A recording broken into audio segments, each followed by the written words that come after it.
ഭൂരഹിതരില്ലാത്ത കേരളം യാഥാർത്ഥ്യമാക്കാൻ ഇടത് സർക്കാർ. സംസ്ഥാന വ്യാപകമായി നടന്ന പട്ടയമേളയിലൂടെ 10,002 കുടുംബങ്ങൾ കൂടി ഇന്ന് ഭൂമിയുടെ അവകാശികളായി. അതിദരിദ്ര ലഘൂകരണത്തിന്റെ ഭാഗമായ പട്ടയ വിതരണത്തിനോടൊപ്പം 100 വർഷത്തിലധികം നിയമക്കുരുക്കിൽ കിടന്ന ഭൂതർക്കങ്ങളും തീർപ്പാക്കിയാണ് പട്ടയം നൽകിയത്. കിട്ടിയതിൽ സന്തോഷമുണ്ട്. സർക്കാർ ചെയ്യുന്ന ഏറ്റവും വലിയൊരു കാര്യം ഞാൻ ഇന്ന് മനസ്സാ നമിക്കുന്നു.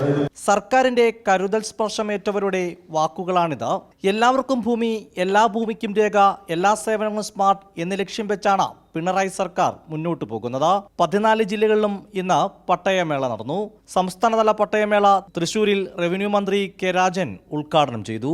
ഇന്ന് വിതരണം ചെയ്യുന്ന പട്ടയം കൂടി കണക്കിലെടുത്താൽ 2,33,947 കുടുംബങ്ങളെ ഈ 4.5 വർഷക്കാലത്തിനിടയിൽ ഭൂമിയുടെ ഉടമകളാക്കി മാറ്റാൻ കഴിഞ്ഞു എന്നുള്ളതാണ് കേരളത്തിലെ ഗവൺമെന്റ് അഭിമാനപൂർവ്വം കാണുന്ന ഏറ്റവും പ്രധാനപ്പെട്ട വസ്തുത. കഴിഞ്ഞ 9 വർഷക്കാലത്തിനിടയിൽ 4,13,000 പട്ടയങ്ങൾ ഈ നാട്ടിൽ വിതരണം ചെയ്തുകൊണ്ട് 100 വർഷത്തോളം പഴക്കമുള്ള ഭൂതർക്കങ്ങളും പരിഹരിക്കപ്പെട്ടു.